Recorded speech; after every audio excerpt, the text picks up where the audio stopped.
So today's session, let us discuss data types in C++.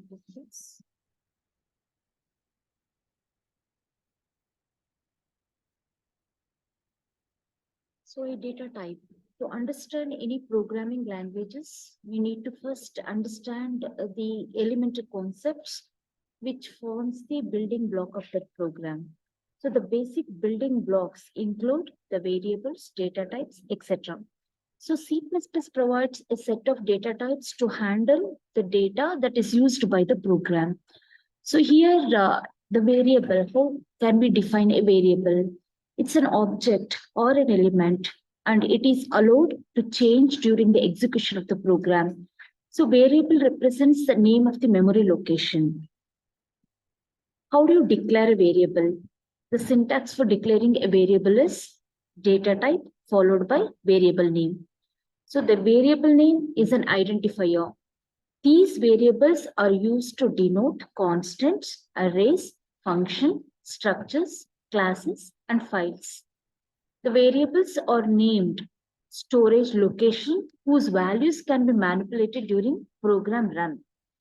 For example, here I have showed some examples. See, some valid variables are register number, marks, name, student name, DOB, like that. So valid variables in the sense there should be a meaningful name to be given to a variable, though it represents the location of a memory, but still the useful name, the meaningful name given to a variable will assess or will give more readability. Some invalid variables are double, because double is a keyword cannot be name of the variable. Total marks, here you can see here how I have declared. So empty spaces are not allowed between variable names. And I have written to student. See, variable name should be begin with an alphabet, not with an integer or any values. Numerics should not start from numerics. So here, question mark result. The variable should begin with an alphabet or underscore only. So how do you initialize a variable? The syntax to initialize a variable is data type and variable name is equal to value to which it should be assigned to. For example, let B be a variable declared to the type int. Then int B is equal to 100. So you have initialized 100 to a variable B. There are two values associated with a variable known as L value and R value, that is left value and right value. It means, for example, let P be a variable declared of the type int. Then int P is equal to 100 means name of the variable is P, value assigned to variable is 100. That is R value memory address location is 2000, that is L value. So L value is a location value. It holds the memory address location at which the data value is stored. So R value is the data value. It holds the value assigned to the variable by the programmer. That is R value of P is equal to 100. It's as good as saying that above statement. So C++ compiler allows us to declare a variable at runtime. That is called dynamic initialization of a variable or dynamic initialization. They can be initialized anywhere in the program before they are used. So the access modifier const prefixed along with the data type for a variable does not allow the value to be changed at all throughout the program. So const int a is equal to 100. If I do that, the variable always carries 100 because I've made constant. The keyword const becomes an access modifier for the variables.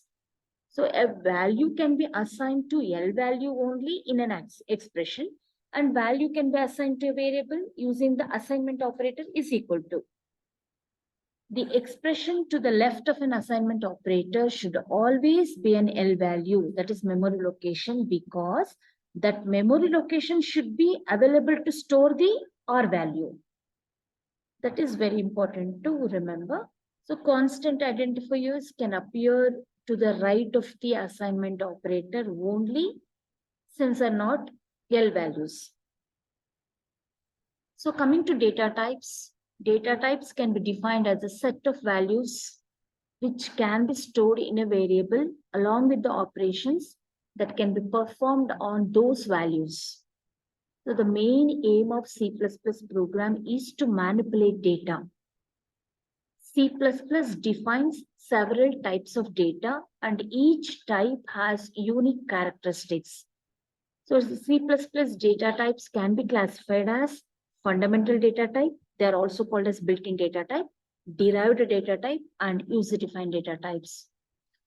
So the simple or fundamental data types are the primary data types which are not composed of any other data types. So the simple data types called fundamental data types I have mentioned includes integer, int, char, float, double, and void. You can see here the segregation. C++ data type is divided into three types: fundamental, derived, and user-defined. Under fundamental type, we have integer, character, float, double, void, boolean. And under derived type, we have array, function, pointers, references. Under user-defined data type, we have structure, union, class, enumerations. So what is int data type? So int type is used to store integers. So integers are whole numbers without any fractional parts. So this includes numbers such as for example, 145 and minus 9, like this whole number, they are integers.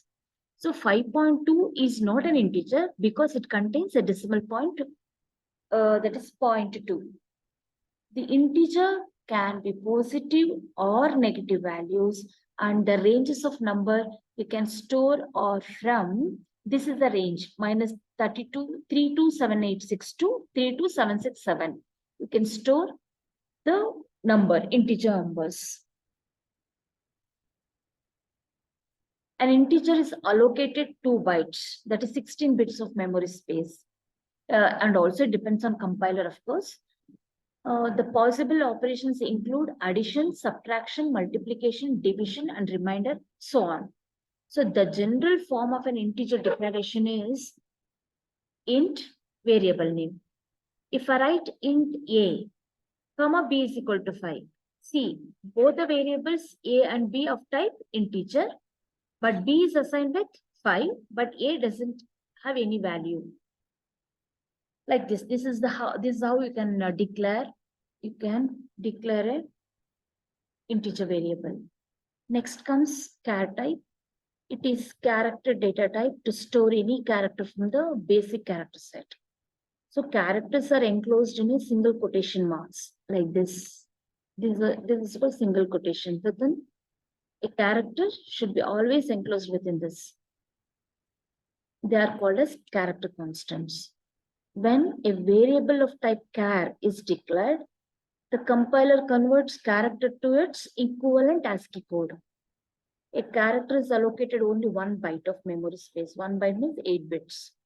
So a character is represented in a program by the keyword char, CHAR, and also should be lowercase. All data types will be in lowercase, and remember it's case sensitive. The general form of a character declaration is this: char followed by variable name. For example, char alpha is equal to a. So a is a character which is assigned to the variable of type char. Float type. This represents the number with fractional part, that is real numbers. The float type is used to store real numbers such as 1.8, 4.5, 12 e raised to minus 5, minus 9.6s. These are all floating point numbers. It can also be both positive and negative. The range of numbers we can store from minus 34 e raised to minus 38 to 3.4 e raised to 38. So float is allocated 4 bytes, that is 32 bits of memory space. The general form of float declaration is keyword float followed by variable name. So variable name is user-defined name. You can give any name as you wish. So example is float a is equal to 5.5. You have initialized a variable A with 5.5 of type float. So double type. Double and float are similar. Float type allows you to store single precision floating point numbers, while the double keyword allows you to store double precision floating point numbers. That is, its size is typically 8 bytes of memory space. The general form of a double declaration is double followed by variable list. I have given an example here. Double A is equal to 5.5 raised to minus 7 or 10 raised to minus 7, like that. So it's A is equal, this is E raised to minus 7 is equivalent to 10 raised to minus 7. Either you can write like this or like this, both are same. Next very important type is void. Void data type. It has no values because name itself suggests it's void or empty. It has no values and no operations. In other words, both the set of values and set of operations are empty. For example, void main. So nothing you have in parentheses. So in this declaration, the main function do not return any value because I've written data type void. So it's return type. A function, see, this is the format or syntax similar to a function. Return type, function name, in parameter list. This is parameter list, it should be enclosed within a parenthesis. But return type, you have written void. So this particular function do not return any value. The name of the function is main, and it has no parameter list or argument list within the parenthesis. Means it do not have any this one arguments. Next comes bool type. The bool type has logical value, true or false. The identifier true has the value 1 and the identifier false has the value 0. The general form of a bool declaration is bool variable name. See, this is how bool, the variable name is assigned with true. So the statement here, the variable name, see, if I write the statement, legal age is equal to, within the condition is age greater than or equal to 21. How exactly it performs? Assigns the value true if age is greater than or equal to 21, or else it returns the value false. So these are the different types I have shown in the form of table. Type, int, char, float. Int, what is the size in bytes? 2 bytes. The range I have mentioned here. And example I have shown the whole number like this. It can have polarity as well as the number, but number should be whole. Char, it is size in bytes is 1. The range I have mentioned here. It should be represented like this.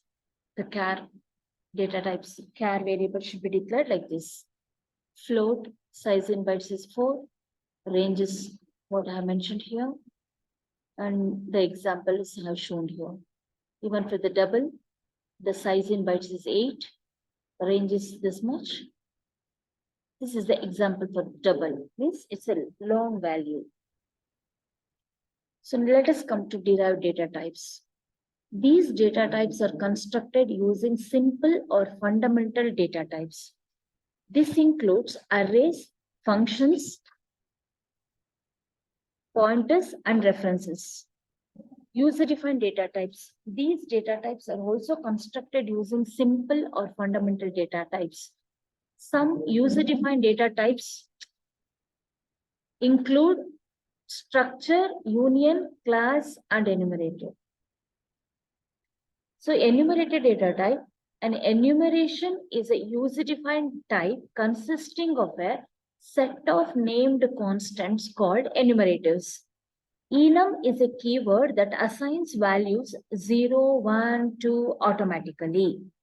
This helps in providing an alternative means for creating symbolic constants. So the syntax for enum is as follows. See, enum, you will have a tag name followed by enum list. So for definition for enumerated data type, this is here, this is for declaration of variable of type enum. I have shown the example enum choice. Within this enum list, what is this? Very bad, bad, satisfactory, good, very good.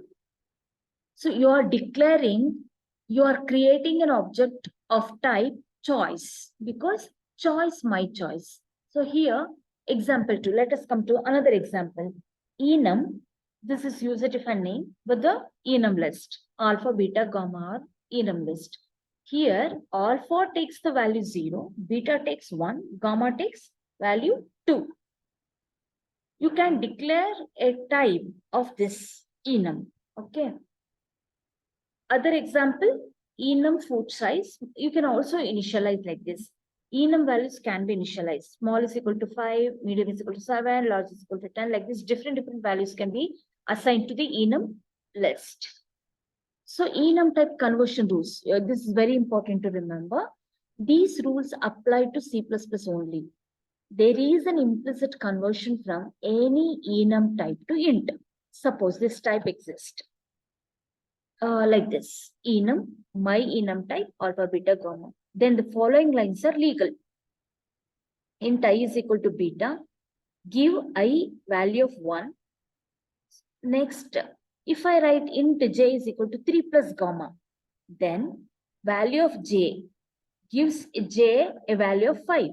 On the other hand, C++ does not support an implicit conversion from int to an enum type. This type conversion is always illegal. So my enum type x is equal to 2 should not be allowed by the compiler. My enum type y is equal to 123 should not be allowed by the compiler. So note that it does not matter whether the int matches one of the constants of the num types.